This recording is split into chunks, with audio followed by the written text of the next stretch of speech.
Contamos con la presentación de tres panelistas, uno de los cuales nos va a acompañar de manera remota, y con él vamos a comenzar, y para ello me dispongo a leer una breve semblanza curricular del maestro Armando Carmona Escalante.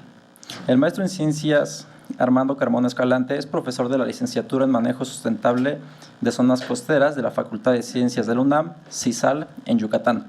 Actualmente se encuentra desarrollando el estudio sobre pesca comercial y deportiva en el Parque Nacional Arrecife Alacranes, en el marco del doctorado en Medio Ambiente y Desarrollo del Instituto de Investigaciones Oceanológicas de la UABC, Campus Ensenada, Baja California. Sus líneas de trabajo están relacionadas con el manejo y conservación de áreas naturales protegidas, evaluación de las políticas públicas, análisis de redes sociales y el manejo de los recursos costeros. Le damos la bienvenida de manera remota, maestro, y le cedo la palabra. Ok, muchas gracias. Voy a compartir justamente la presentación. Bueno, pues buenas tardes. Antes que nada quisiera darle las gracias por invitarme a la doctora Carmen Carmona y a su equipo de trabajo. Y el título de la ponencia se llama Retos y tipos de error del manejo costero, tomando como caso de estudio el Parque Nacional Arrecife Alacranes. A manera de introducción, quisiera comenzar con los pilares que forman parte del desarrollo sustentable. Estos tres pilares son, desde un punto de vista económico, social o ecológico. Cada uno de ellos cuenta con una serie de elementos que son importantes y que cuando no se toman en cuenta o se toman al menos una combinación de ellos, lo que tenemos es un enfoque de un sistema socioeconómico en algunos casos o socioecológicos. La zona costera hemos visto que es importante y dinámica y en ella se llevan a cabo actividades que deben ser acordes a instrumentos de política ambiental con los que contamos. Estos instrumentos que tenemos en México comúnmente se pueden clasificar en tres tipos: aquellos que son de planeación, aquellos que son de regulación y aquellos que son de fomento y o económicos. Para esta presentación quisiera mencionar que voy a abordar tres de ellos, los cuales están señalados en color rojo. El primero es el área natural protegida, que es un instrumento de planeación, las normas oficiales, que son de regulación, y las multas y sanciones, que son de fomento y o económicos. El caso de estudio que les voy a presentar contiene dos de las actividades que son comúnmente realizadas a nivel mundial, y son justamente la pesca comercial y la pesca deportiva. Estas actividades, como les comentaba, pues son justamente realizadas en todo el mundo, aún en zonas insulares y arrecifales con acceso limitado, que son en algunos casos destinadas a la conservación, como son las ANPs.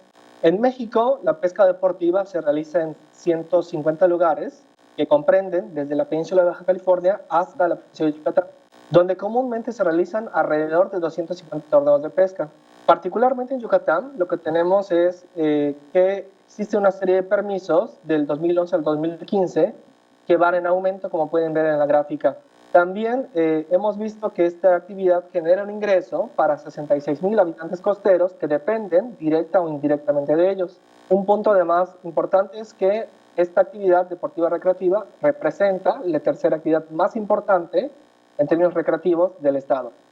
Y en un estudio que realizamos hace 2 años, hemos visto que hay una creciente demanda de tiendas de pesca deportiva que comúnmente están ubicadas en Mérida y en Progreso. Y este tipo de actividades, como son las tiendas de pesca deportiva, aumentan a lo largo del tiempo también. Además, hay más marinas, que tengan en cuenta qué impacto genera esta actividad en términos de estos indicadores. En términos de pesca comercial, lo que hemos visto es que a nivel general, esta actividad está totalmente regulada. Si bien se cuentan con vedas, normas y códigos de conductas o cartas de charlas pesqueras, pues se siguen capturando especies de valor comercial aún en sitios protegidos. Lo que les muestro en esta diapositiva es justamente lo que sucede en el caso de estudio, que es el Parque Nacional Arrecife Alacranes, el cual se lleva a cabo la pesca furtiva y también encallamientos. Si bien hay una serie de multas y sanciones, eso no quita que se lleven a cabo estas actividades, ¿no? Además de ello, pues lo que vemos en esta diapositiva es justamente las acciones de inspección y vigilancia que tenemos a lo largo del tiempo, que van desde el 2009 hasta el 2016. Lo que vemos a través de esa tabla es justamente las acciones de inspección y vigilancia que disminuyen a lo largo del tiempo. Para este año lo que hemos visto es que son únicamente 2 personas que se encargan de esa inspección y vigilancia, y que esas 2 personas solamente están en el área cuando tienen recursos, porque este ANP es un área insular que se encuentra a 140 kilómetros del Puerto de Progreso, y la única vía de acceso es justamente marítima. Entonces, imagínense lo difícil y caro que es llegar a este tipo de espacios protegidos, ¿no? Sin embargo, eso no quita que ciertos actores, que pueden ser en este caso turistas, y lo que vemos en este gráfico es el número de turistas que ingresan al ANP por año. Lo que podemos observar es justamente cómo se ha incrementado hacia el 2017. En la siguiente diapositiva lo que vemos es un diagrama de pescado, el cual permite justamente relacionar las problemáticas y los actores. Lo que hicimos para este estudio es justamente ver 2 políticas bajo un espacio. La primera política es justamente de aprovechamiento y actores que forman parte del lado izquierdo, derecho, y las problemáticas del lado izquierdo superior. Las problemáticas se marcan desde pesca furtiva, que genera una menor biomasa, hay poca vigilancia, y en los torneos de pesca la única es el juez. Bueno, lo que les decía es justamente que hay 2 políticas que son de aprovechamiento y conservación. En una parte tenemos del lado izquierdo aquellos problemáticas, y del lado derecho los actores que forman tanto del problema como de la solución. En términos de aprovechamiento, lo que vemos es que hay una pesca furtiva, menor biomasa y poca vigilancia en términos generales. Y los actores que forman parte son aquellos pescadores furtivos, deportivos o comerciales y buzos. En términos de conservación, si bien hay actividades que se permiten en el programa de manejo, son algunas veces incompatibles, y hay una serie de estudios que se han llevado a cabo desde que se creó el área hasta la actualidad, pero son puramente biológicos, y hay una participación sectorizada a lo largo del tiempo. Los actores que forman parte de esta política de conservación pues son prácticamente la CONAM, organizaciones de la sociedad civil, la CONAM, la Marina y la Academia. El área de estudio pues es justamente, está ubicada en la península de Yucatán, y como les comentaba, pues está a 140 kilómetros del Puerto de Progreso. Entonces la única vía de acceso es vía marítima, y son, dependiendo del tipo de embarcación, son 3-4 horas para llegar al área protegida. Fue decretada en 1994 y su programa de manejo se decreta en 2007. Representa la estructura coralina más grande del Golfo de México, y a pesar de que la propia zonificación señala que se debe llevar a cabo la pesca comercial y deportiva en ciertas actividades, ciertas islas, perdón, si se dan cuenta, están señaladas en recuadro rojo las islas, y ahí no se respeta necesariamente este programa. En la siguiente diapositiva lo que vemos es justamente cuando se lleva a cabo una política o un problema. Normalmente se hace a través del esquema de la OMS, que es el esquema de presión, estado, respuesta, impactos y fuerza motriz. Lo que señalo aquí es justamente las actividades que estamos llevando a cabo, que son la pesca deportiva, turística y comercial, que son las que estamos analizando, y los conflictos. A pesar de que hay una serie de instrumentos que más adelante les voy a mencionar, pues no necesariamente se resuelve, porque siguen habiendo incongruencias a lo largo del tiempo, ¿no? Entonces, bajo este esquema, si una política o un proyecto es pertinente, pues el problema se resuelve y la acción es eficiente. De lo contrario, hay una parte en el proceso que se está fallando y vale la pena analizar con mayor detalle. El objetivo de esta presentación pues, es evaluar los tipos de error en el diseño, implementación y resultados esperados de las acciones públicas, con el fin de proponer medidas de comanejo, que es sinónimo de colaboración de actores en términos de los recursos pesqueros. Para ello, pues, la metodología que se hizo fue revisar primero la literatura que existe en el parque Archive-Lacras y clasificarlo por contextos y acciones públicas en 2 periodos de tiempo. Esos 2 periodos de tiempo comprenden justamente desde que se creó la área protegida, que es en el 94, hasta el 2007, el programa de manejo, y el segundo periodo de tiempo es del 2008 hasta la actualidad. ¿Por qué? Porque queremos ver justamente el escenario completo para ver si existen cambios desde que se creó la área protegida. Una vez que se clasificaron los contextos, se clasificaron los actores y se utilizó un análisis de redes sociales, en el cual se metieron los datos en una matriz binaria, se clasificaron los roles y se utilizó a través del software Usenet. También se tomó en cuenta los tipos de error de acuerdo a los trabajos pedidos como de Bobadilla y colaboradores en 2013, pero se anexó una parte de evidencias en donde las evidencias forman parte de noticias o videos del ANP, decretos, lo que señala el decreto del ANP y lo que señala el programa de manejo. Todo ello para hacer recomendaciones en términos de comanejo. Bueno, justo los tipos de error que vemos existen 4 en las políticas públicas, entonces hay 4 tipos o formas de caer en un tipo de error.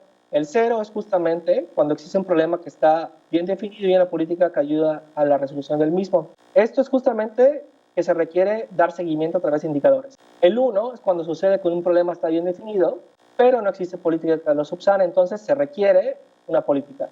El 2 es justamente el peor escenario, el que debemos evitar todos, porque es un problema que no está bien definido, pero aparte no existe política, por lo tanto el problema persiste a lo largo del tiempo. Y el 3 pues es justamente que existen políticas que buscan remediar algún problema, pero dicho problema no está bien definido. Entonces, aunque la política cumple algunos objetivos, pues el problema prevalece. Este es justamente el sistema que utilizó Bobadilla, colaboradores, pero nosotros anexamos justamente ver si se respeta o no a través de un esquema ponderado de 3 a 0. Lo que vemos es un análisis a través de 3 elementos, desde el punto de vista institucional, normativo y social. Desde el punto de vista institucional, lo que tenemos es que hay un contexto político en el área protegida. En esos periodos de tiempo hay una serie de instrumentos que van desde normas hasta estudios de capacidad de carga. Y en la siguiente diapositiva lo que vemos es los actores que se han ido agregando a lo largo del tiempo, desde que se creó la protegida hasta la actualidad. Actualmente existe un grupo cívico y un consejo asesor, y lo que hemos visto es que se pueden clasificar en 3 grandes grupos: públicos, académicos y aquellos de organización de la sociedad civil. En términos del contexto de la pesca comercial, lo que señala el programa de manejo es que en 2007 había 210 agremiados, 4 cooperativas. Actualmente, de las 4 solo existen 3 y el número de permisos es lo que observa en la tabla número 2. Eso es sin tomar en cuenta aquellos furtivos. Entonces, imaginen la presión que ejerce en el sistema socioecológico. En términos de la pesca deportiva, pues esto es una actividad reciente en el área protegida y a través de los reglamentos hemos visto que en lugar de que se mitigue o se deje de capturar especies, lo que el propio reglamento permite es capturar más especies. Si se dan cuenta, en el recaudo rojo, en 2016 se permiten alrededor de 3 especies y en el 2018 alrededor de 10 especies. Entonces no somos congruentes y permitimos hacer este tipo de cosas que no ayudan al medio ambiente. En términos normativos, lo que hemos visto es justamente, lo que ven aquí es el análisis de la NOM 017, el cual tiene especificaciones. Y por ejemplo les muestro algunos casos. La propia norma dice que no se debe capturar más de 5 ejemplares, y a través de la información en campo como de bibliográfica, lo que observamos es que no respeta. En ese video lo que vemos es que capturan más especies, más de 6 ejemplares de la misma especie. Entonces, tenemos un respeto parcial y un tipo de error 0. La otra especificación de la misma norma es que no se permite o no se podrá realizar en zonas y temporadas de veda. Lo que ven en la imagen es justamente una iniciativa que se tenía de proponer como zona de refugio del Mero en el Parque Nacional Arrecife-Planes. Sin embargo, esta iniciativa era buena, pero no se llevó a cabo porque había un conflicto entre varios actores y entonces la propuesta se desechó. Entonces tenemos un respeto parcial y un tipo de error 2. Se dan cuenta, en las evidencias son en los 3 tipos. Otro punto es que la propia norma dice que se debe realizar la pesca deportiva bajo ciertas condiciones en áreas protegidas. Y si recuerdan, el reglamento del 2016 señalaba 3 especies. Lo que hemos visto es que se capturan incluso tiburón, que no forma parte del reglamento, incluso le caen a golpes y no es algo que se debe llevar a cabo. También el marlin no forma parte de las especies que se deben capturar, y en este año lo que vimos en el torneo es justamente que capturaron 3 y no sirve más que para tomarse fotos. En términos de la NOM 006, que es la de pesca comercial de langosta, pues las especificaciones que analizamos son las tallas mínimas de captura, los requisitos de trampas y que no se deben de realizar fuera de las áreas de pesca. Lo que observamos es que hay tipos de errores 0 y 3 porque no se respetan del todo y se realiza la pesca furtiva a lo largo del año. Y en términos de la política ambiental, con enfoque turístico, tenemos 2 instrumentos, que es el propio reglamento de ALGEP en materia de áreas protegidas, en el cual dice que se permiten ciertas actividades, y en términos de políticas ambientales desde la perspectiva turística, pues el reglamento en materia de ANPs señala que se debe realizar en actividades en subzonas que tienen bajo impacto, pero no mencionan un bajo impacto. ¿Qué es? ¿Cómo definen un bajo impacto? Entonces ahí tenemos un resultado parcial y un tipo de error 3.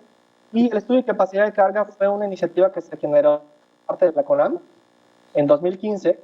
Sin embargo, este estudio presenta una incongruencia porque lo que desea es reducir el número de turistas que ingresan a la ANP. El propio estudio permite 111 turistas por día. Si multiplican ese número por 30 días del mes por el año, es totalmente incongruente lo que plantean. Además, vale la pena mencionar que de 111, 11 son de la CONAM y de la Marina que están ahí, entonces solo permiten 100, pero aún así los números no cuadran. Y en términos sociales lo que vemos es la red que forma parte de estos actores, quienes deben de tomar la iniciativa para colaborar en términos de conservación. Y lo que hemos visto es que si bien hay académicos relacionados, pues como les decía, son justamente bajo un enfoque biológico. Este tipo de análisis lo que permite es ver qué propuestas son congruentes, quiénes deben llevar términos de actores y la iniciativa. Finalmente, lo que tenemos de reflexiones es que, pues si queremos justamente tener un manejo sustentable y un manejo en términos de actores, pues necesitamos que cuando las políticas, tanto a nivel nacional, aterrizan a lo local y al sistema socioecológico. De lo contrario, seguirían presentando problemas de ese tipo, no son exclusivos de esa estrategia. Muchas gracias. Muchas gracias, maestro. Continuamos con la maestra Raquel Soto Sánchez. Para ello voy a permitirme leerles una breve semblanza. Ella es licenciada en Derecho por la UNAM y maestra en Derecho Marítimo Internacional por la Universidad de Geelong, Australia. Es consultora jurídico independiente con experiencia profesional multicultural en investigación jurídica enfocada a la solución de problemas, toma de decisiones y negociación.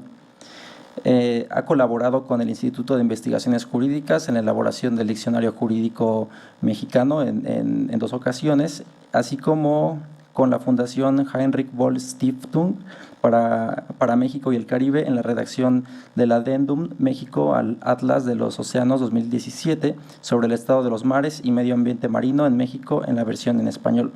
También es profesora de asignatura de la Universidad Politécnica del Estado de Morelos, de la asignatura de Desarrollo Sustentable, Economía Internacional y Demografía Económica en las licenciaturas de Administración y Gestión para Pequeñas y Medianas Empresas e Ingeniería Financiera. Muchas gracias por acompañarnos y le cedo el micrófono.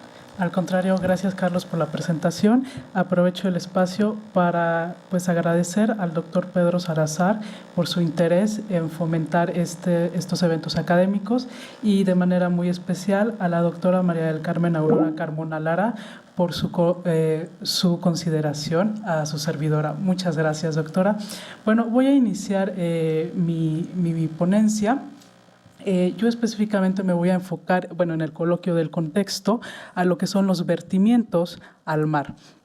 Los invito a que veamos en la pantalla esta primera diapositiva. Si ustedes, primero para entender cuál es la problemática y lo que se necesita regular, se tiene que entender ¿qué son las costas? La concepción que nosotros tenemos, a lo mejor cuando en este momento que yo mencioné costa, lo primero que vino a la mente de muchos o tal vez a la mayoría fue una playa, una palmera, el mar, a lo mejor algún camastro, una zona hotelera o una playa desértica, pero la costa es más que eso, es parte de un ecosistema complejo e integrado.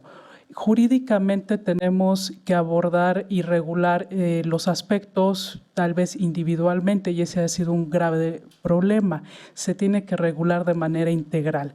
En el ecosistema costero, no solo, como pueden apreciar en esta imagen, aparte de que se las presumo, no solo está la parte terrestre y marina, sino también hay una parte aérea, porque también es un ecosistema donde habitan aves. Entonces, la contaminación y vertimientos que existan en el ecosistema costero también provienen de fuentes aéreas, los aviones que pasan por ahí, los vertimientos principalmente de fuentes terrestres y los que se hacen en el mar, ya que en las costas, si damos pie a la siguiente diapositiva, por favor.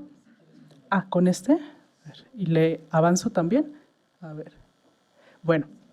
La ponente que me presidió ya hablaba de la línea del litoral, alrededor de 11,000 kilómetros de litorales.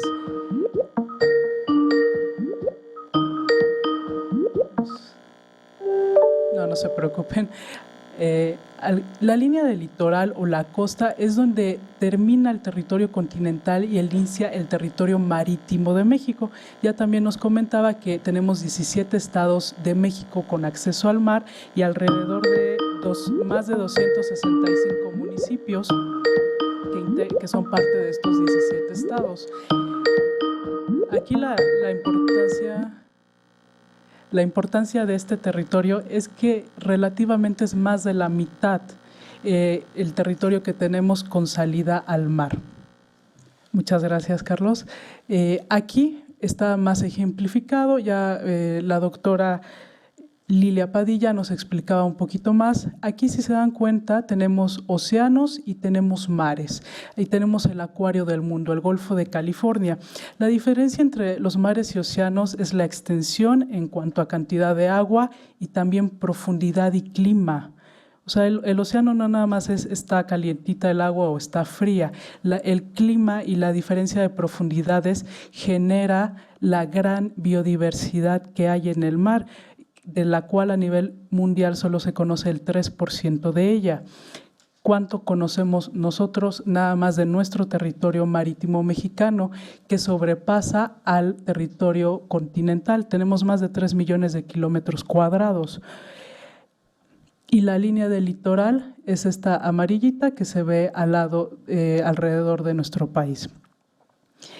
El 80% de la contaminación marina proviene de fuentes terrestres, según datos de la ONU Medio Ambiente. Entonces, para poder hablar sobre una regulación de costas, tenemos que ver qué es lo que lo afecta, porque esa línea de costa es la línea que divide el territorio continental de marítimo, pero jurídicamente no podemos concebirlos aislados, tenemos que verlo como un todo por la interrelación que hay entre ellos. Ahora, Carlos, si me haces favor poner el video. Es un video también realizado por Naciones Unidas, ya que este es un problema, no solo es endémico de México, es un problema a nivel internacional porque no hay esta concepción de cómo se afecta las costas. No solo hay aves acuáticas, también tenemos reptiles en estos hábitats. Si podemos ver aquí, un río circula, pasa por las ciudades. Cuando comienza a haber el fenómeno de la industrialización, también se empiezan a asentar las industrias en estas áreas. ¿Por qué? Por los recursos naturales disponibles, principalmente el agua. Hoy en día grandes industrias como la minera necesitan agua limpia para poder llevar a cabo sus procesos industriales. Pero, ¿qué pasa con toda esa agua producto de los distintos procesos industriales? Pues es contaminada y se vierte al mar. Los agroquímicos de la agricultura y la ganadería, nitratos y fosfatos por la ganadería porcina, vacuna, todo termina en el mar. Y dicen, ¿y por qué tenemos sargazo? Bueno, pues ¿qué industria tienes en tierra? Tienen agricultura, los grandes complejos hoteleros tienen sus granjas productoras tanto de carne como de alimentos, y todo eso lo mandan al mar y no quieren tender sargazo. Bueno, pues así no se puede. Tenemos que saber cómo distribuir geográficamente las actividades. Ahora, ese no es el único problema. Nosotros en lo individual, en casa, medicamentos, ahora todas las personas, hombres y mujeres que usen maquillaje, uno de los elementos, componente principal del maquillaje y otros productos son plásticos. Hay más de por lo menos hay 7 tipos diferentes de plásticos. Todo eso termina en el mar. 8 millones de toneladas terminan al año en el mar. ¿Cómo nos explicamos eso? Todo nuestro estilo de vida hoy en día está relacionado con el plástico. El principal problema del que ahora habla Naciones Unidas, los microplásticos, pues desde el maquillaje ahí van microplásticos del tamaño de 1 hasta 5 micras máximo, imperceptible al ojo humano, y eso se introduce en nuestra cadena alimenticia. Los peces pues simplemente no lo distinguen, estábamos viendo en las noticias, es que aparecen ballenas, etcétera. Sí, nosotros también lo estamos ingiriendo. ¿Por qué? Porque los microplásticos no solo se van al mar, terminan en el aire y terminan en el suelo, los que no llegan al mar, contaminación de suelo, que a través del proceso de producción también contaminan los cultivos. Podemos estar ingiriendo el plástico a través del consumo de vegetales y frutas. ¿Por qué hemos llegado a este punto? Por la falta de concepción integral de nuestro medio ambiente. No podemos regular individualmente la tierra, el mar y el aire. No, tenemos que verlo integralmente. Es mayormente visible en las costas. Ahora regresamos a la presentación de diapositivas que había preparado. La siguiente, por favor. Aquí hay que tener algo muy en cuenta, no importa lo lejos que vivamos del mar, ya la ponente que me precedió decía, bueno, es que estamos centralizados, sí, y aún así todas las actividades que realicemos impactan a los océanos. Ahora, bueno, la parte aburrida. Jurídicamente, aquí hay que entender que en derecho internacional y el derecho ha habido una especialización, lo que ha dado lugar a distintas ramas del derecho que se especializan del estudio de distintas cosas. En derecho internacional se le llama la fragmentación del derecho internacional, valga la redundancia. El problema, situándonos en México, es que el orden jurídico mexicano tiene derecho ambiental y un incipiente derecho del mar que viene del derecho internacional y derecho marítimo. Bueno, sin entrar en un estudio de esta concepción, los mares y océanos tienen régimen federal. Los estados y municipios no pueden emitir regulaciones en materia de mares y océanos, pero en materia ambiental las facultades son concurrentes, tanto la federación como estados y municipios sí. Bueno, ¿y las costas? La ley de costas es un proyecto que está esperando ser aprobada y ahí es donde entra el problema. Si la mayoría de la contaminación marina viene de fuentes terrestres, estamos hablando de vertimientos que afectan no solo o directamente a los mares y océanos, sino todo lo que encuentran a su paso y de la tierra para llegar al mar también contaminan los suelos. Entonces, tenemos que cambiar la concepción en México de cómo tenemos nuestro orden jurídico y estas facultades concurrentes, porque si no, nunca vamos a poder tener una regulación óptima. El gran desafío del derecho y hoy en día en esta materia es lograr esta regulación integral. La Convención de Naciones Unidas de 1982 es la ley marco en materia de derecho del mar. Nos da una definición de vertimientos que, en términos simples, para no entrar, porque no nos compete su estudio a profundidad, es la evacuación deliberada de desechos u otras materias. Pero fíjense la importancia, desde buques, aeronaves, plataformas u otras construcciones en el mar, buques y aeronaves. Las aeronaves también afectan a las costas. ¿Por qué? Porque ahí tenemos una vegetación muy importante, los manglares. Las aeronaves tienen grandes emisiones contaminantes de carbono, los manglares tienen la función de captura de carbono 3 veces mayor a la que hace el océano, que es 3 veces a su vez mayor a la que realizan los bosques y selvas tropicales a nivel mundial. Hay 2 convenciones, o mejor dicho, otros 2 instrumentos internacionales en la materia, la Convención de Londres y el Protocolo de 1996. Aquí la diferencia es que ambos regulan ambas cosas. Uno es más estringente en cuanto a regulaciones, pero la gran importancia es que hay unos estados que son estados partes de uno, pero esos no son partes del otro. Entonces, lo que ha dificultado una verdadera regulación a nivel internacional en cuanto a vertimientos. México es parte de estos y derivado de estos tratados, México expide una ley de vertimientos al mar, pero cuidado, esta ley no prohíbe los vertimientos al mar, solo regula el vertimiento al mar. Entonces realmente no hay una protección al medio ambiente marino. sino hay un aparente control de todo lo que se vierte al mar, desde líquidos hasta sólidos como derivados de la construcción que por alguna razón no pueden ser almacenados, no pueden ser destruidos, échenlo al mar. Algunos justificarían, incluso gobiernos, recuerdo un caso en España, que todo un embalaje de llantas usadas, les dijeron, échenlas al mar, para que ahí sirvan para que se haga un nuevo arrecife. La contaminación que causó el caucho y los químicos que se desprendieron del caucho provocó un ecocidio. Es una zona muerta, es una zona, perdón, de hipoxia. No hay oxígeno, acabó con la poca vida marina de ahí cuando ignorantemente se quería crear un arrecife artificial. Y bueno, esta ley mexicana pues nos dice en su artículo 3º todo lo que se entiende por vertimientos. Más que definición, es una descripción de todas las acciones que son vertimientos. La autoridad competente, esa es otra situación, es la Secretaría de Marina. Voy a concluir esta exposición hablando de las autoridades. Ahora, en materia marina, tenemos 5 ecosistemas. Los manglares se quedan, no son separados tangentemente, pero pues ya están en la línea de costa, no entran en sí en una clasificación de ecosistemas marinos. Lo que quiero ejemplificar con esta imagen es de que no hay una división.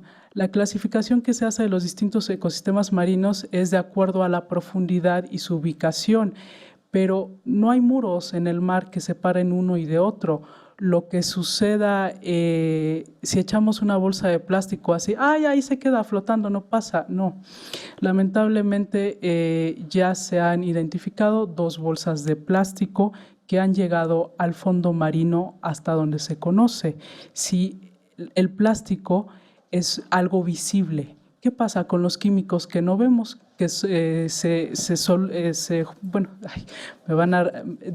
gracias maestra, se disuelven en el agua, nunca vamos a saber hasta dónde lleguen. ¿Por qué? Porque nosotros, los seres humanos, somos muy gráficos. Lo que no es perceptible para los ojos, para nosotros tal vez no existe, pero sí está ahí. Amenazas a los ecosistemas marinos y costeros, son muchísimas. Muchas. Lo que está marcado en líneas azules de color más profundo es la zona económica exclusiva, pero no hay muros. ¿Sí? Hasta ahí llega nuestra zona económica exclusiva y ya, no hay problemas. No hay muros. Tenemos la zona de hipoxia o la zona muerta más grande del mundo, la tenemos en el Golfo de México, se ubica dentro del territorio marítimo de Estados Unidos, pero toda esa contaminación nos está afectando. Los agroquímicos generan este exceso de nutrientes en el mar, generan todo el sargazo, todas las algas. Las algas, como organismo vivo, requiere de oxígeno para vivir, entonces consume todo el oxígeno, por eso la vida marina, peces, arrecifes de coral, no pueden existir donde haya un exceso de algas. Los que no se pueden mover, los que no pueden migrar, mueren. ¿Cuál es la principal afectación? A los arrecifes coralinos, que también tienen la función o servicio ambiental de captura de carbono y principalmente hábitat crítico para pesquerías. Estamos destruyendo nuestro propio alimento. Algo visible, una tortuga, esta fotografía es de la isla de Navidad, un territorio de ultramar de Australia. Está lleno de plástico, está anidando, pero esto es lo que vemos. Aquí, además, falta los químicos, los agroquímicos, los microplásticos, porque es muy fácil decir, bueno, vamos y limpiamos y recogemos todo, pero ¿qué hay de todo eso que es imperceptible a nuestros ojos o que ya está de alguna forma integrado al ecosistema, tanto en suelo, plantas y mantos acuíferos subterráneos, valga la redundancia? Eso ya no se puede limpiar, o por lo menos al día de hoy no hemos descubierto la tecnología para hacerlo. Aquí quiero, esta es una noticia que me topé en internet, pero es muy lamentable. Hasta hace unos años, y todavía en el mar meridional del China, se practica la pesca con dinamita, totalmente destructiva. Sí, tal vez en México podría yo decir ya no se usa la dinamita para pescar porque está prohibido, pero ahora están usando cloro. Sí, pues van a pescar, van a sacar ya la especie contaminada con cloro, pero el cloro no se va del mar. Es un químico corrosivo, altamente corrosivo. ¿Qué pasa? En lo que yo me quiero enfocar principalmente, los manglares pues están ahí en la línea de costa, en los litorales.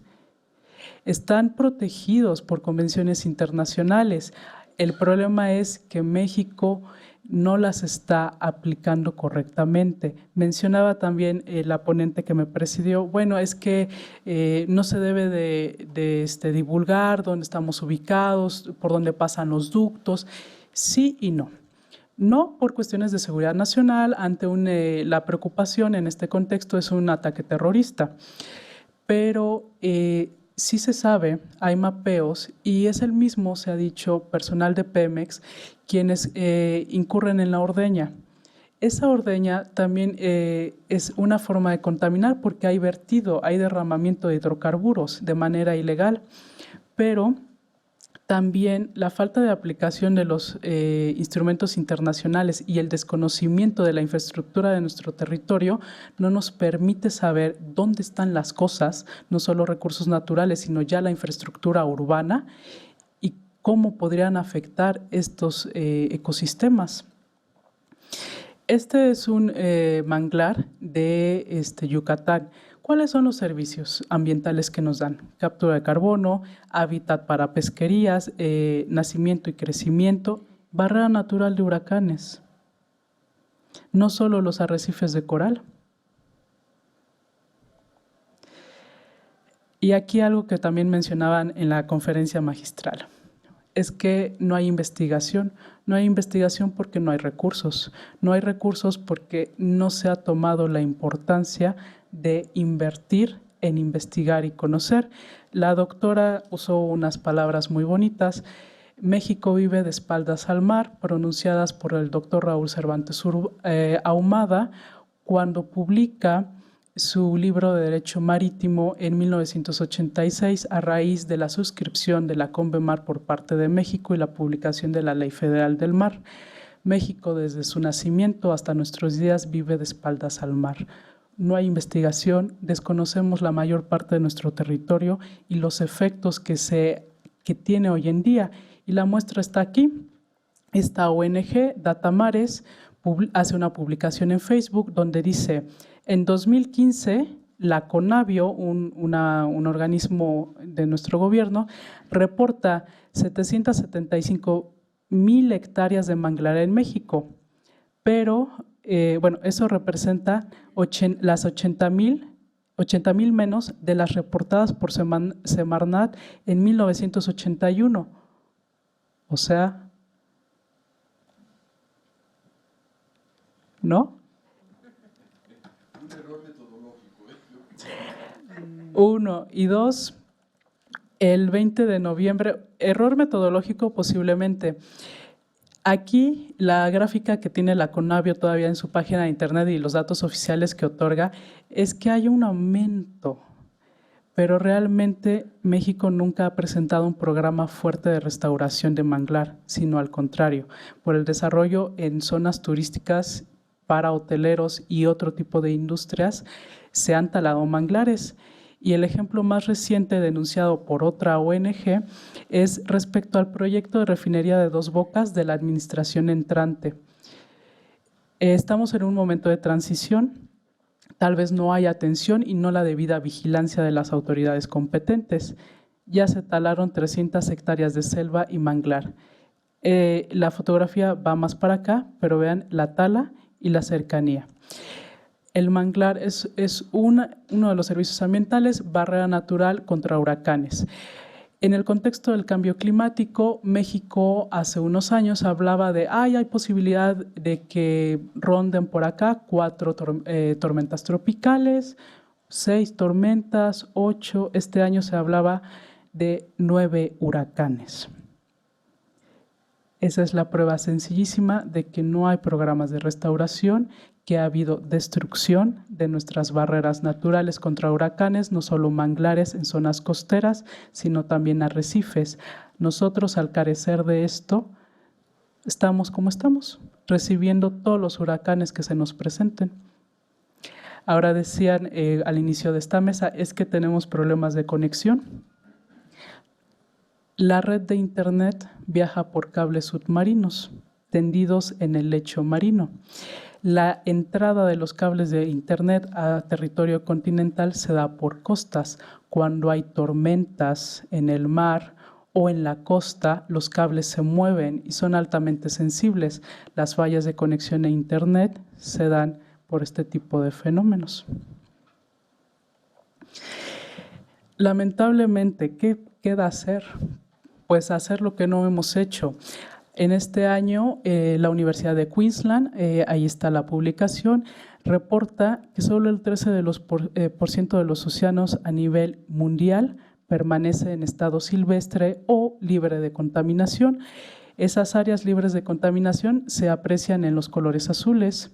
Si se dan cuenta, las líneas punteadas denotan las zonas económicas exclusivas. Esta es una escala muy grande, ¿no? Pero a grosso modo, pues en México ya no estamos libres de contaminación. Otro de los servicios ambientales de las zonas costeras es la filtración. Del mar no permiten que entren contaminantes, pero tampoco permiten que salgan de la tierra. Pero si por los dos lados les llegan vertimientos contaminantes, estamos estresando el hábitat enormemente. Aquí está la muestra. Decían en la conferencia magistral, bueno, es que en el contexto del desarrollo sustentable y las metas 2030, la número 16, gobernanza y justicia, pero antes del 16 tenemos el 15 y el 14. El 14 vela por la vida submarina. A nivel mundial, más de 3,000 millones de personas dependen de la biodiversidad marina, en algunos casos para autoconsumo, en otros casos, y deberíamos de copiar esos, explotación sustentable. En este aspecto quiero decir algo, ¿la explotación de los ecosistemas marinos es posible? Sí. De manera sustentable, mucho mejor. ¿Una explotación sustentable está libre de impactos? No. Toda actividad humana genera un impacto, sin duda alguna. Las actividades económicas, mucho más, pero busquemos que ese impacto sea el menor posible. Concluyo mi exposición con lo siguiente. Decían, bueno, este coloquio dice, ¿cuáles son los pendientes en la legislación mexicana en el contexto de regulación de costas y aguas subterráneas? Pues todo. Al día de hoy, dado nuestro sistema y nuestro orden jurídico mexicano y las características de nuestro sistema jurídico, tenemos más o menos 42 leyes de carácter federal, general, con reglamentos, leyes estatales, ordenanzas municipales, normas oficiales y faltan los tratados internacionales que regulan todo lo que les hablé y no tenemos una ley de costas. La solución es hacer una nueva ley de costas. Yo digo no. La solución es agarrar el proyecto de la ley de costas, agarrar todos estos 42 instrumentos jurídicos y los demás que encontremos y hacer lo que no hemos hecho, una ley integrada para regulación y protección del medio ambiente marino, desde las costas hasta los 5 ecosistemas marinos, ya que en México sí se está pugnando en Cabo Pulmo por la minería submarina. El proyecto está detenido, pero había sido aprobado por las autoridades. Y si la minería en tierra es altamente contaminante por el cianuro que se deposita al agua, no hablemos de minería submarina. ¿Cuál es el pendiente? Agarrar todo esto y articularlo, ordenarlo en uno solo. ¿Por qué? Porque eso nos va a ayudar a identificar todos los vacíos que hay. Hoy en día el vacío jurídico que nos trajo aquí pues es la falta de regulación de los ecosistemas costeros y todo lo que eso implica, desarrollo urbano, explotación económica, todo. Y sobre todo la articulación también de las autoridades. No solo tenemos 42 leyes, sino de estas 42 se han identificado que son alrededor de 12 dependencias y 22 entidades paraestatales las que tienen injerencia en cuanto a la observancia y cumplimiento y aplicación de estas leyes. ¿Qué hacemos ahí? ¿Ponemos todo en una sola autoridad o reducimos el número de competencias de las autoridades? Hay que ordenarlo. Necesitamos orden y en esta materia no lo tenemos todavía. ¿Es una tarea monumental? Sí, no solo en el contexto político, no solo para la administración entrante, para cualquiera, porque México no ha hecho su tarea en más de 200 años, desde que se pronunció como nación independiente. Por mi parte, concluyo mi intervención y agradezco su atención. Gracias. No, al contrario. Vamos a cerrar. ¿Verdad? Ya. Vamos a cerrar esta mesa con el maestro Leobardo Terpán. Él es biólogo por la Universidad Autónoma Metropolitana y maestro en estudios regionales, medio ambiente y desarrollo por la Universidad Iberoamericana. A lo largo de los últimos 20 años ha desarrollado su actividad profesional en temas relacionados con la planeación territorial, tanto en el sector ambiental como en el territorial, desarrollando metodologías para su aplicación en los instrumentos. Es también profesor de asignatura en la Facultad de Ciencias de la UNAM, en donde a lo largo de los últimos años ha impartido cursos y materias relacionadas con el tema de planeación ambiental. Muchísimas gracias por acompañarnos. Le cedo la palabra, maestro, y le pongo su participación. Bueno, pues muchísimas gracias a ustedes por la invitación y a ustedes por la paciencia que nos tienen.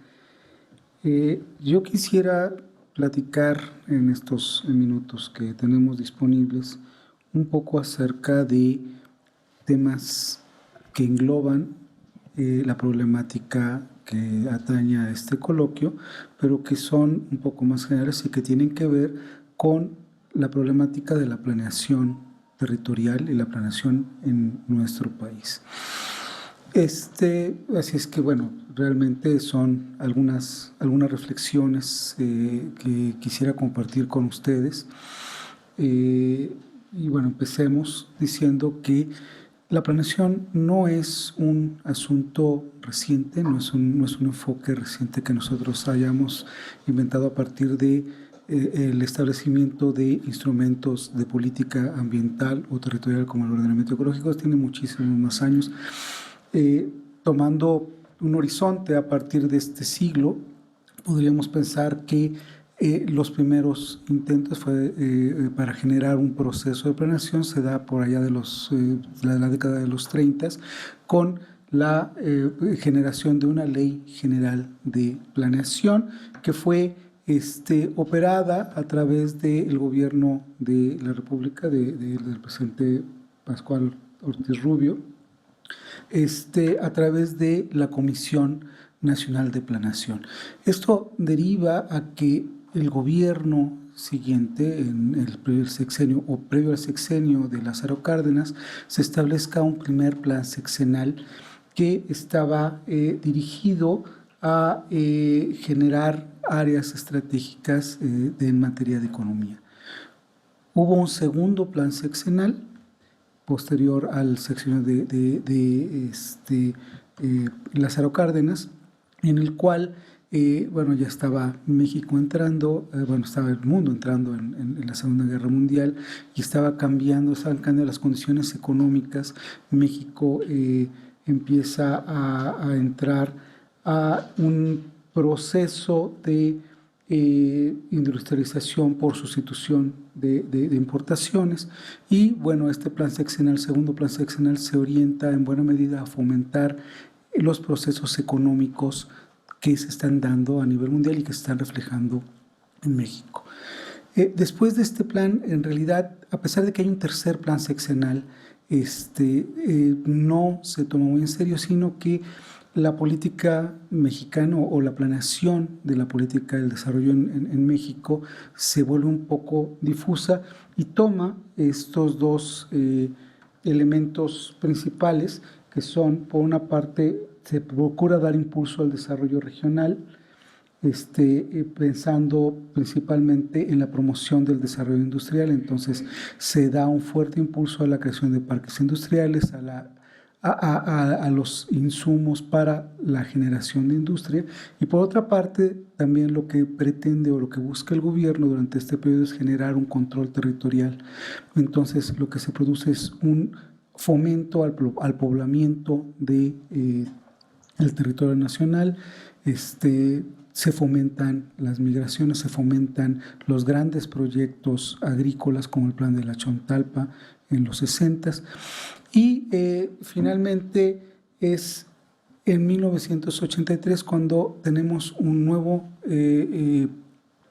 intento de generar desde la legislación y desde la administración un proceso de planeación más ordenado, más estructurado, con la creación de la Ley General de Planeación en 1983. Esta ley surge desde la Secretaría de Programación y Presupuesto y es una ley que busca controlar las acciones del gobierno para generar un mayor desarrollo económico.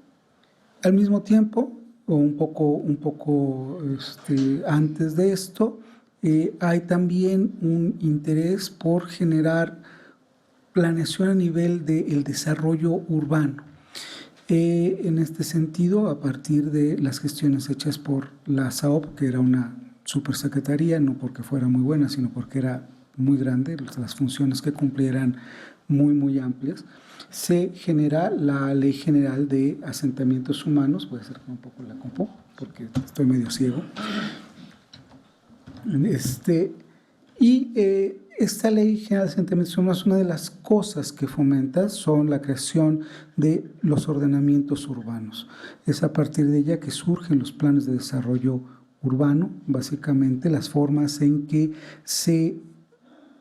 el Estado pretende controlar y orientar el desarrollo de los centros urbanos en el país. También es la época, junto con esta primera ley, en que aparecen los famosísimos ecoplanes, que eran planes de desarrollo urbano con un enfoque más o menos ambiental, trataban de ser más amables con el medio ambiente. Poco después, y como producto de los compromisos que tiene el país a nivel internacional, específicamente como resultado de la cumbre, de las cumbres de Estocolmo en el 72, se publica en México en 1988 la Ley General del Equilibrio Ecológico y Protección al Ambiente, que es la sucesora de otra ley, de la Ley Federal de Protección al Ambiente, que se había hecho en el 84. En estas dos leyes, de hecho, en la LEFEPA, ya aparece por primera vez un instrumento de planeación que es heredado a la LEGEPA, que es el ordenamiento ecológico, el cual es finalmente la forma en que el sector ambiental, o desde el punto de vista del sector ambiental, se trata de controlar el desarrollo, se trata de planificar el uso del territorio. Y bueno, finalmente, para 1993, la Ley General de Asentamientos Humanos, la Ley General de Asentamientos Humanos y Obras Públicas, que era la de 1976, es derogada cuando aparece la Ley General de Asentamientos Humanos, y en esta por primera vez se habla de el ordenamiento territorial, pero se manifiesta como una forma ordenada de desarrollar asentamientos humanos y promover el desarrollo. En general podríamos hablar de que en esta breve historia de la que estamos hablando, estaremos hablando de varias fases. Por allá de la década de los 30, lo que se procuraba o lo que se buscaba era un modelo de planeación que favoreciera el desarrollo económico principalmente.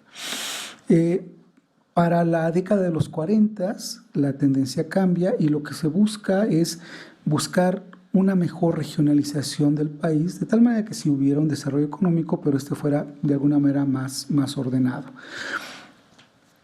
Y esto abarca todo el periodo que va desde los 40 más o menos hasta los 80, en donde, bueno, a partir de la publicación de la Ley General de Asentamientos Humanos, pues lo que se busca es generar precisamente un marco en el cual se pueda dar este desarrollo urbano, sobre todo en las grandes ciudades que empezaban a crecer. La Ciudad de México era la gran ciudad, pero bueno, a partir de los 80s, ciudades como Guadalajara, Monterrey y otras empezaban a crecer de forma explosiva, entonces se trataba de controlarlos. Y al mismo tiempo aparece en escena la ley de manejo del territorio desde el punto de vista ambiental. Finalmente, suponemos que a partir de los 90s lo que se busca es generar una visión territorial. Ha habido diferentes visiones entonces en la forma en que desarrollamos, hemos tratado de controlar y manejar la planeación en el país. Sin embargo, estas visiones no han sido sustitutivas, es decir, una visión no ha sido sustituida por la siguiente. Todas siguen operando en el territorio nacional aún ahora. Y esto es algo que nos está generando problemas muy importantes que están relacionados precisamente con lo que la maestra Soto estaba mencionando hace un momento. Por ejemplo, ¿qué hace la LEGEPA? La LEGEPA tiene un ordenamiento ecológico como un instrumento, el ordenamiento ecológico, perdón, como un instrumento de política ambiental y pues dentro de la ley, primero hace que el ordenamiento esté supeditado a la planeación democrática nacional, es decir, a la Ley General de Planeación o los preceptos que se generan a través de la Ley General de Planeación, esta que surge a partir de la SCPP.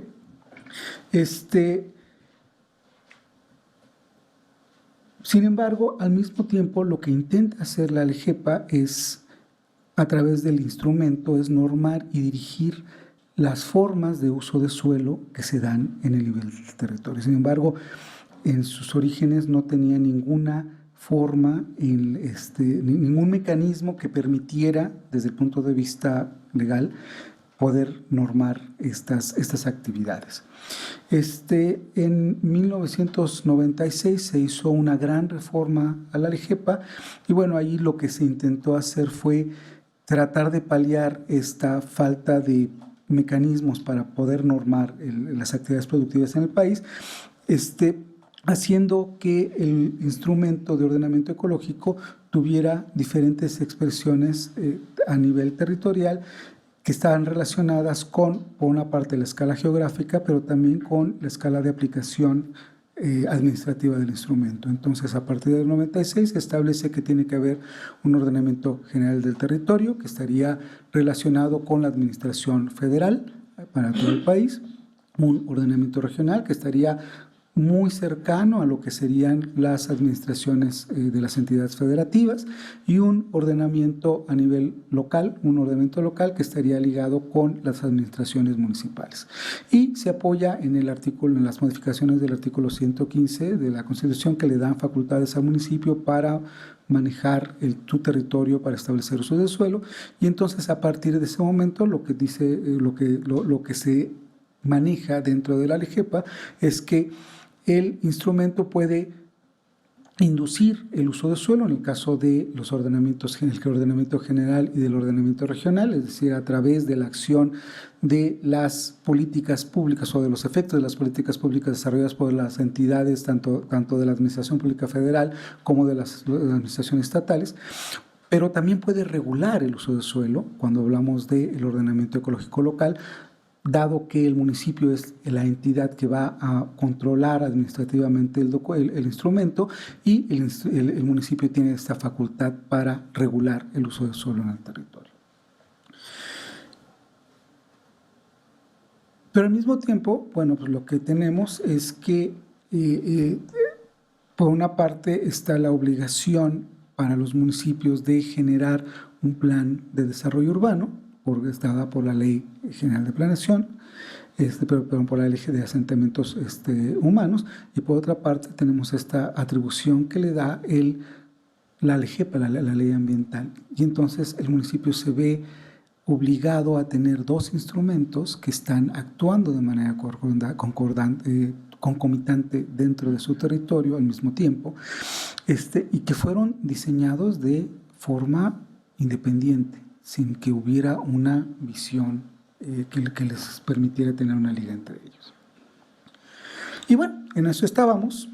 La Semarnat estaba, no peleándose, pero digamos luchando contra, por otra parte el sector social estaba también luchando contra la Semarnat en el sentido de quién mantenía control sobre estos espacios territoriales, si era el ordenamiento ecológico, si era el ordenamiento de los planes de desarrollo urbano, cuando en el 99 la Sedesol tiene la fabulosa ocurrencia de que sería bueno tener otro tipo de instrumento, un instrumento que le permitiera a la Sedesol también generar una planeación en el país. Y entonces la Sedesol pide que se genere un grupo interinstitucional en donde estaba participando Semarnat, CONAPO, INEGI y la misma Sedesol, para que a partir de este grupo se generen los términos de referencia para lo que se iba a llamar los ordenamientos territoriales. Dentro del grupo se generaron las dos primeras fases, se trabajó un año, desde el 99 hasta el 2000.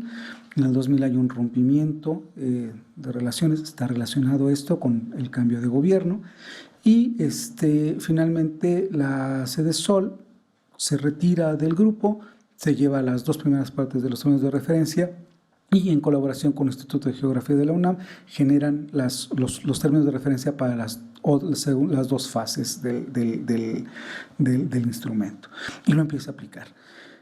De tal manera que para principios del 99, el 2000, ya teníamos a los 32 entidades federativas con un proceso de ordenamiento territorial.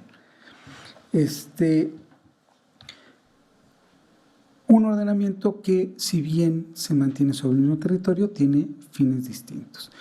Lo que intenta el propósito del ordenamiento ecológico es generar un manejo del territorio y de los recursos naturales, pensando que el centro está precisamente en la protección y el mantenimiento de estos recursos naturales para lograr un desarrollo sustentable.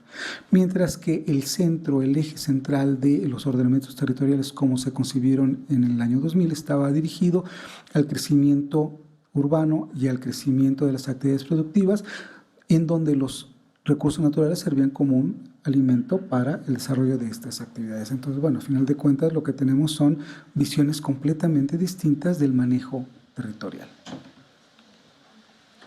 Y no solo eso, en el año 2009, durante el gobierno del presidente Calderón, se publica la Ley General de Turismo, o sea, se corresponde a la Ley General de Turismo, y en ella, en estas nuevas publicación, se establece la obligación de la Secretaría, la obligación del Estado de desarrollar otro instrumento de planeación territorial que es el ordenamiento turístico, que finalmente, bueno, lo que dice la ley es que se tendría que ajustar a lo que marque de la parte ambiental y la parte de desarrollo urbano, pero finalmente también se va a generar una serie de instrumentos de planeación en los tres niveles, uno a nivel nacional, otro o una serie de otros a nivel regional y muchos otros a nivel local, con el objetivo de fomentar la actividad turística. Entonces, bueno, ya no tenemos dos instrumentos, tenemos tres: un ordenamiento territorial, un ordenamiento ecológico y un ordenamiento turístico, además de los planes de desarrollo urbano. Y no solamente eso, estos serían básicamente los instrumentos que de manera directa estarían generándose como instrumentos de planeación a partir de los diferentes impulsos legales. Por una parte estarían los planes de desarrollo, tanto el nacional como los estatales como los municipales, que son producto directo de la ley de planeación. Por otra parte, y obviamente los programas sectoriales que también tienen una incidencia sobre el territorio.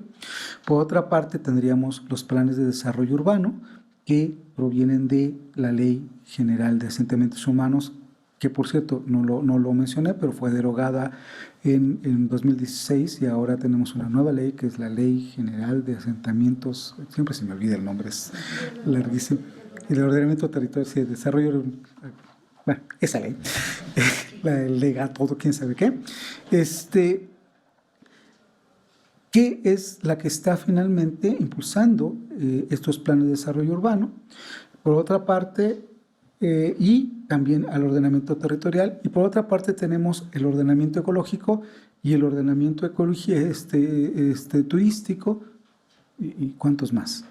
Tenemos una cantidad de legislaciones que trabajan sobre el mismo territorio, que intentan ordenar el mismo territorio, que provienen de distintas fuentes, que tienen una concepción ideológica, conceptual, no ideológica, bueno, sí ideológica, pero sobre todo conceptual, que no es armónica entre ellas y que finalmente están siendo aplicadas sobre el mismo territorio.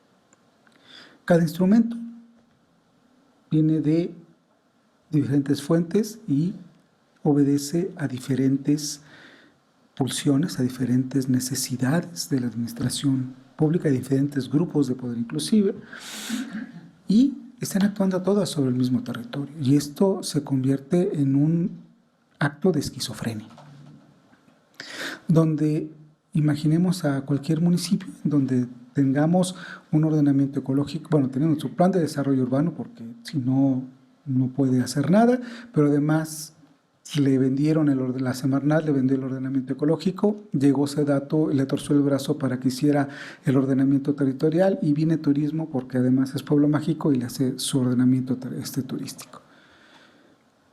El mismo territorio en donde no necesariamente el mismo espacio territorial va a ser manejado de la misma forma, con los mismos intereses, con los mismos objetivos, en donde un espacio puede estar destinado a la conservación y el siguiente y en un instrumento y el mismo espacio es de estar destinado al aprovechamiento de cualquier tipo por lo que dicta el otro instrumento.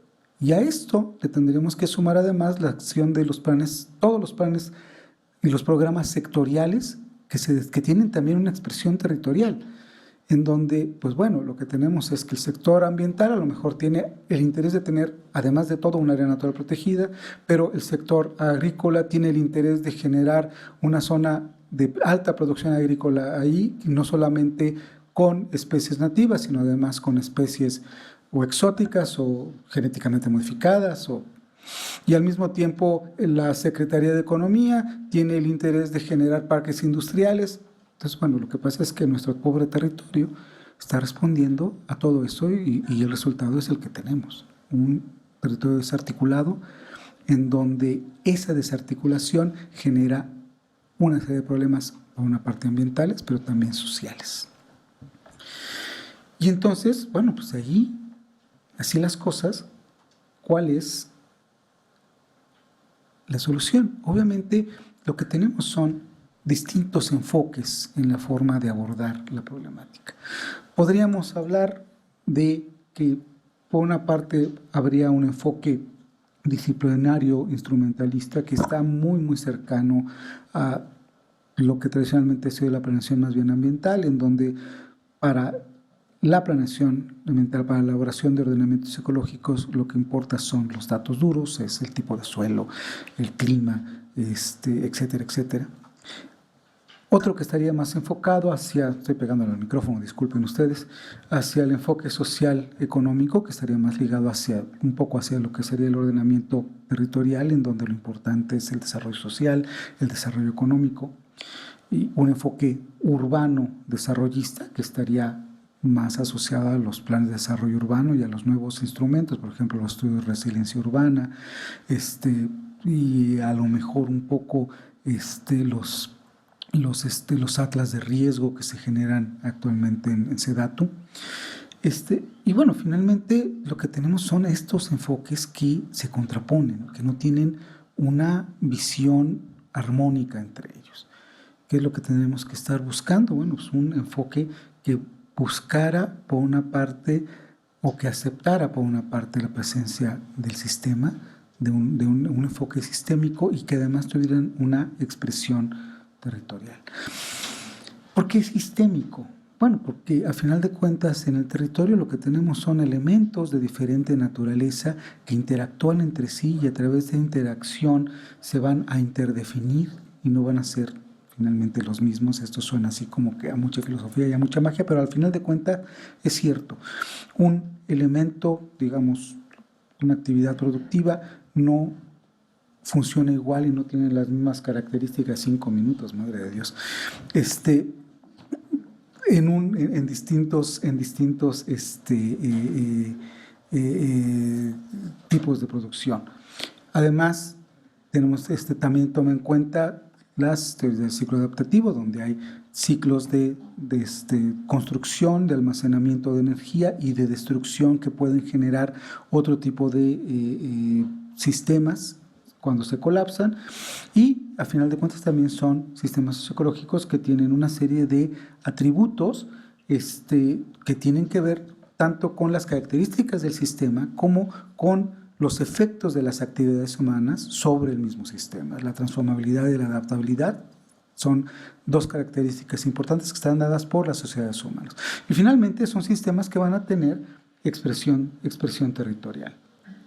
Sí ha habido intentos de integración, por supuesto, ha habido varios ejemplos. Primero, obviamente, este grupo interinstitucional que intentó generar una sola visión, que finalmente fue escindido por la separación de Sedesol en su momento. En la década, en los 2000, hubo una colaboración entre Semarnat y Sedesol, en donde los técnicos pudieron sacar o pudieron publicar unos términos de referencia para el ordenamiento ecológico territorial que se aplicó en algunos lugares del país, y en estos últimos años ha habido una colaboración más o menos estrecha con Semarnat, entre Semarnat y Sedesol, en donde ha habido una armonización de las guías metodológicas y de los términos de referencia, sobre todo los de Sedesol, que fueron los que se rehicieron en el 2016, y un acompañamiento de instrumentos, es decir, que se invita a la gente de Sedesol, invita a la gente de SATU, invita a la gente de Semarnat a los procesos de ordenamiento territorial, y la gente de Semarnat hace exactamente lo mismo, los invita a los procesos de ordenamiento ecológico, de manera que está tratando de generar una visión conjunta entre los dos instrumentos, por lo menos esos dos. Y bueno, hay otros procesos, por ejemplo, algunos ordenamientos, como el ordenamiento de Cuetzalan, que es un ordenamiento integral, en donde además el plan de desarrollo urbano se genera en concordancia con el ordenamiento ecológico. Primero se hace el ordenamiento y después se hace el plan de desarrollo urbano, y trata de que sean armónicos. O lo que sucede en el gobierno de Guanajuato, que tiene que desde hace 10 años están tratando de generar líneas de actuación en donde, si bien tienen los dos instrumentos todavía separados, el ecológico y el territorial, finalmente tratan de armonizar lo más que se puede. O lo que está sucediendo en Quintana Roo, en donde la nueva ley de desarrollo urbano, asentamientos humanos y no sé cuántas más, integra o hace obligatoria la integración de los tres instrumentos y la armonización de estos tres instrumentos. Y bueno, a esto tendríamos que sumar la generación de una visión metodológica que nos permitiera generar líneas de actuación que fueran regulares en todos. Quisiera rápidamente poner algunas herramientas que son importantes para todos esos procesos de planeación. Bueno, el análisis de redes sociales, que es un análisis que lo que nos permite es establecer la presencia de grupos de poder, de intermediarios y de actores importantes en el territorio, que son finalmente los que impactan más o menos en mayor o menor medida las actividades productivas y al mismo territorio. El estudio de capacidad de carga, que nos va a permitir ir buscando cuáles son los factores limitantes. Este es un ejemplo de un trabajo que se hizo en Islas Marías hace algunos años, en donde, bueno, lo que hicimos fue buscar estos factores limitantes. Probamos con el agua, no había problema; con la vegetación, con las descargas de aguas residuales tampoco había problema, había suficientes árboles y había una planta de tratamiento; con la basura, pero pues tenían suficiente espacio para tener otros rellenos sanitarios. Además nos prometían que iban a sacar la basura hasta el último gramo, le iban a llevar al continente. Puras mentiras. Finalmente, la problemática estuvo realmente, o el factor limitante fue la energía. Y fue la energía porque la isla funcionaba a través de energía eléctrica que era generada en un generador, perdón, valga la redundancia, el cual era alimentado por diésel, y este diésel era llevado de continente cada semana a través de un barquito que era el que hacía el recorrido a las islas. Entonces, el momento en que no llegaba el barquito, pues no había, o había una restricción de utilizar la energía eléctrica, y bueno, pues allí la problemática que tenía la gente del penal era decir, bueno, pues apago la luz, se me amotinan, apago los ventiladores y los aires acondicionados, se me amotinan, le apago a los refrigeradores, se echa a perder la comida, se me amotinan. ¿Qué hago para que no se me... Ah, ya sé, apagó la planta la planta de procesamiento de aguas residuales. Y entonces, bueno, pues apagaban esa planta y lo que sucedía era que las descargas iban directamente al mar, y lo que nosotros observamos en su momento es que pues ya había una fuerte contaminación de los corales que estaban principalmente alrededor de María Madre. Entonces, bueno, pues el factor limitante era realmente esa capacidad de tener energía. Otra sería los análisis de aptitud, que a través de análisis multicriterios y de herramientas como el proceso analítico jerárquico, el HP, nos permiten definir, dar peso a los atributos del territorio y definir cuáles son las zonas más aptas para el desarrollo de alguna actividad, algún atributo territorial. Y finalmente, pues la generación de escenarios a través de procesos de modelación, en donde, conociendo cómo funciona el sistema y conociendo cómo se integran y cómo se relacionan las variables que están jugando en el territorio, podríamos saber en un momento dado cuál sería la mejor opción para el desarrollo futuro. Y bueno, ya me pasé inclusive de los 5 minutos, les agradezco su paciencia y pues sus órdenes. Muchísimas gracias.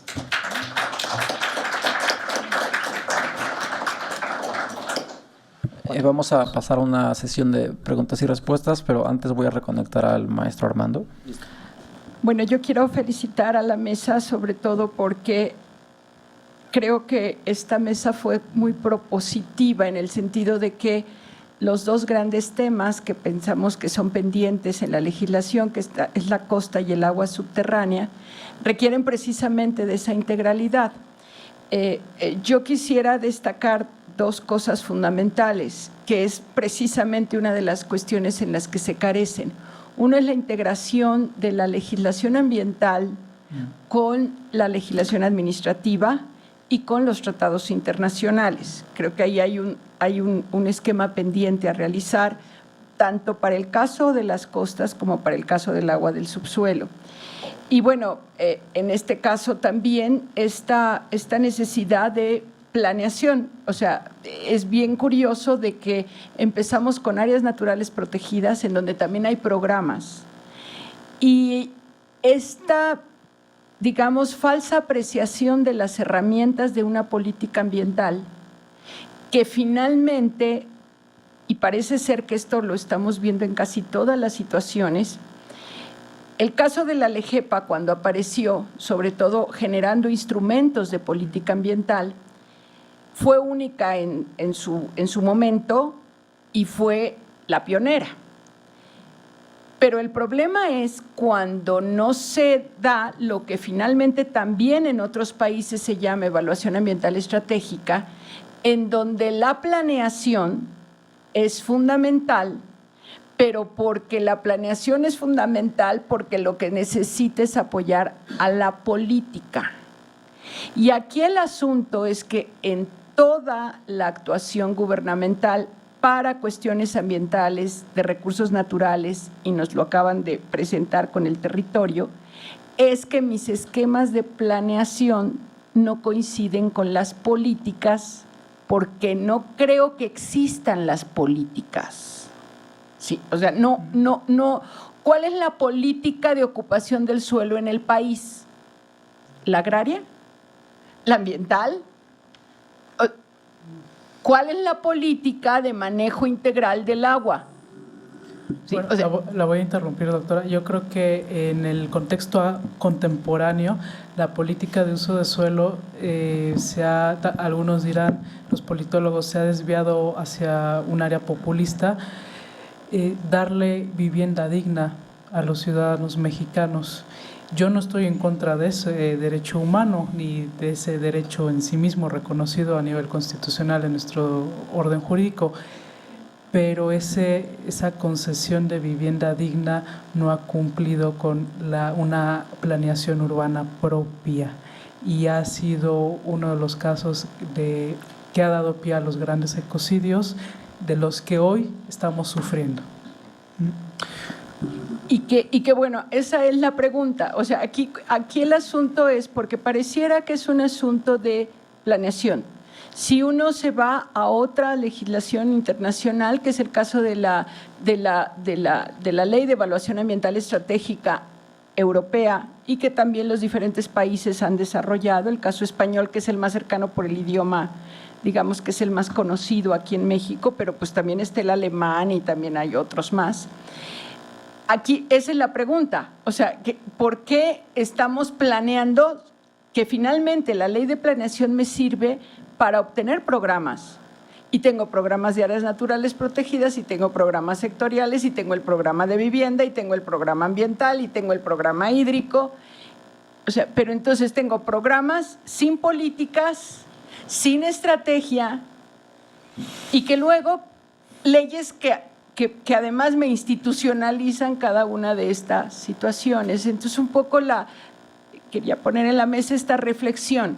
O sea, si es, porque pareciera que se le exige a la legislación, y bueno, estamos en jurídicas para eso, pero el asunto es qué otra cosa más, y esto sería pues para los tres, porque lo plantearon de una manera muy interesante, en donde por un lado un área natural protegida, un estudio de caso, por el otro lado esta incongruencia entre vertimientos, contaminación marina, contaminación terrestre y digamos unidades de gestión de limpieza de las zonas costeras, no sé cómo llamarle, y por el otro lado obviamente la ocupación territorial, que para el caso de la costa sería fundamental, y también para el caso de ubicación de las zonas de recarga para la defensa de los acuíferos, que todos estos instrumentos podrían servir, pero quería así como poder escuchar su opinión.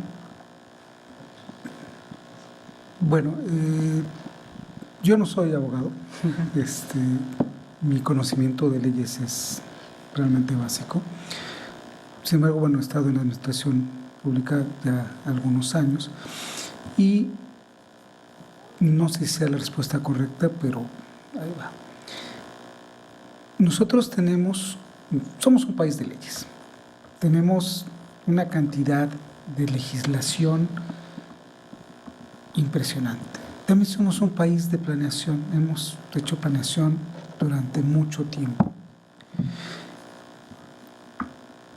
Pero tenemos dos problemas. Por una parte, somos un país donde la planeación y las leyes están totalmente desarticuladas, no obedecen a un eje rector, en donde la planeación primero surge, o los efectos de planeación surge de distintas, o es obligación del Estado a partir de distintas legislaciones que fomentan al mismo tiempo esta desarticulación. ¿Por qué? Porque, bueno, tenemos una ley general de planeación en donde se le exige al Ejecutivo Federal que establezca algo que se llama Plan Nacional de Desarrollo. Y este Plan Nacional de Desarrollo es un instrumento de gran visión donde el gobernante en turno dice que va a hacer maravillas. Y a partir de ahí el Ejecutivo baja, o sea, de la cabeza del Ejecutivo baja esta intención hacia el resto de las dependencias del Ejecutivo, y entonces cada dependencia del Ejecutivo establece un programa sectorial para cumplir con el Plan Nacional de Desarrollo, pero lo hace de forma individual. No hay una plataforma común en donde se establezcan visiones interinstitucionales dentro del Ejecutivo Federal. Entonces, por eso la Secretaría de Medio Ambiente pues decide hacer sus áreas naturales protegidas en el lugar en donde la Secretaría de Agricultura decide hacer sus graneros. o la Secretaría de Industria decide poner las minas. Entonces lo que generamos son conflictos de ese tipo. Y eso se repite a todos los niveles de gobierno y de la administración. Estamos totalmente desarticulados, no hemos sido capaces realmente de sentarnos como el gobierno y obviamente también nosotros a dialogar y establecer metas en común. Cada quien trabaja para su santo, somos totalmente individualistas. Si lo vemos desde el punto de vista de las dependencias, cada dependencia trabaja para sus propios objetivos y le importa muy poco todo lo que pase alrededor. Eso por una parte. En segundo lugar, durante los últimos 20 años que hemos trabajado, que hemos desarrollado instrumentos como el ordenamiento ecológico y el ordenamiento territorial, más recientemente, hemos avanzado mucho en nuestra técnica de medición. Cada vez somos más finos en la forma en que tratamos de medir, tenemos nuevas técnicas, incorporamos análisis de redes sociales, análisis multicriterio, capacidad de carga, y somos buenos para medir, pero no somos buenos para monitorear. No hemos sido capaces de generar programas de monitoreo de estos instrumentos. No conocemos la efectividad de los instrumentos porque no tenemos la forma de conocerlo. Se nos va en planear y en decretar, y una vez que decretamos somos felices, hacemos fiesta, ponemos banderitas y le entregamos a quien corresponda el plan, mismo que es inmediatamente guardado en un cajón. ¿Qué pasó con ese plan? Pues obviamente nadie lo sabe, no tenemos sistemas de monitoreo. Y obviamente también eso está relacionado con procesos de participación pública y procesos democráticos y con procesos de apropiación del territorio, porque es algo que tenemos todavía pendiente, de quién es el territorio, de quién son los recursos naturales. La Constitución dice que es de la nación, realmente es de la nación. ¿Quién lo maneja? ¿Quién lo dirige? ¿Bajo qué intereses se mueven? ¿Y quiénes somos los que estamos perdiendo? Yo creo que esos dos eventos, no sé si expliquen completamente, pero yo creo que son causas importantes de esto que menciona la doctora Carmona. En relación también con la intervención de la doctora, bueno, ya en un área más jurídica, ¿qué se le exige a la ley?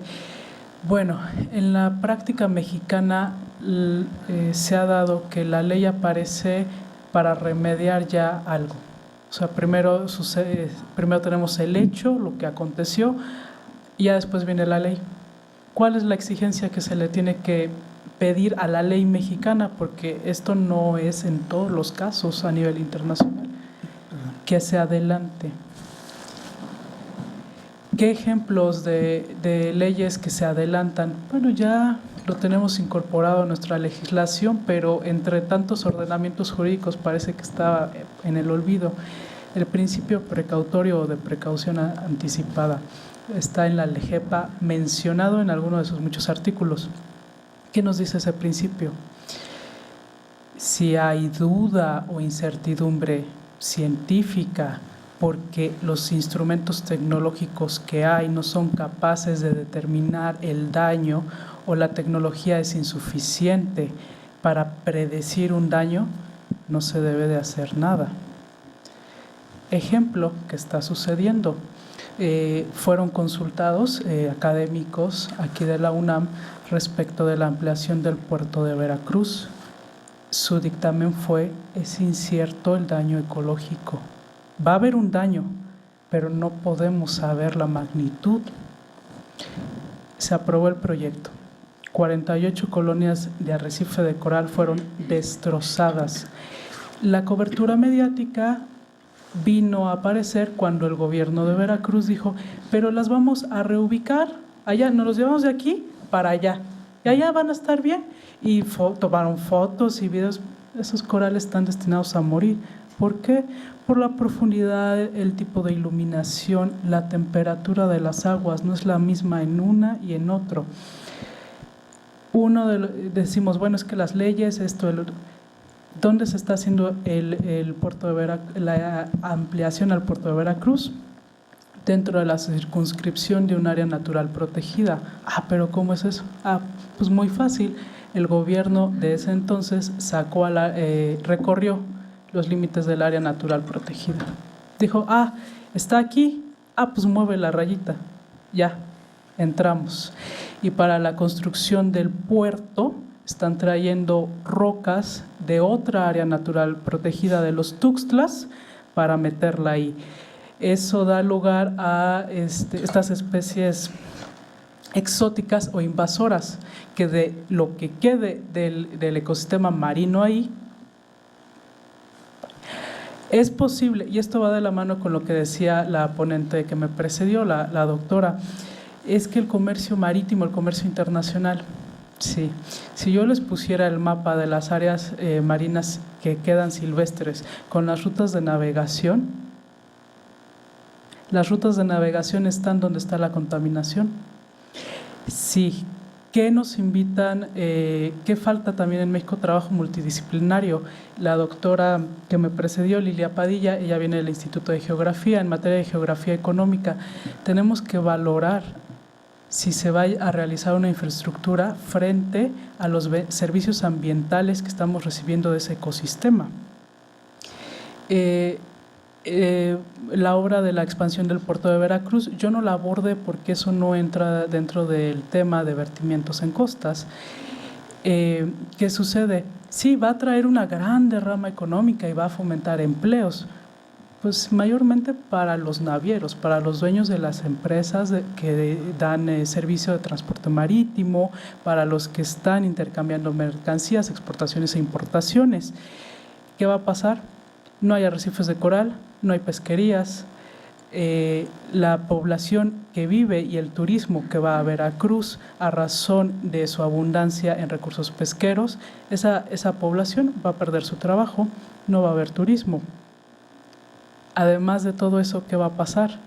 Se están perdiendo, ya se perdieron servicios ambientales de captura de carbono. Veracruz en los últimos años ha recibido más huracanes y más inundaciones que se transforman en costos económicos. ¿Por qué? Pues porque quitan todo lo que es barrera natural contra huracanes. Dicen, es que va a tener un rompeolas. Ok. Promesas. Teníamos arrecifes y teníamos manglares, que además de ser rompeolas naturales, nos daban alimento. Si nosotros hacemos la comparación, ¿cuál va a ser la derrama económica que se ha proyectado para el puerto de Veracruz ampliado frente al valor de los servicios ambientales que nos daban ese ecosistema? Queda así. Porque los servicios ambientales de los ecosistemas que ya fueron destruidos en esa área de la Bahía de Vergara, en la que estaba dentro del área natural protegida, son más de 8,000 billones de dólares permanentes. La proyección que se ha hecho en cuanto al puerto de Veracruz se supone que va a ir creciendo mientras siga habiendo comercio marítimo, mientras Estados Unidos no habilite otro puerto o no habiliten otro puerto con la misma o mayor capacidad en Centroamérica o en Sudamérica. Los servicios ambientales los teníamos permanentes. Este puerto y sus servicios va a ser temporal.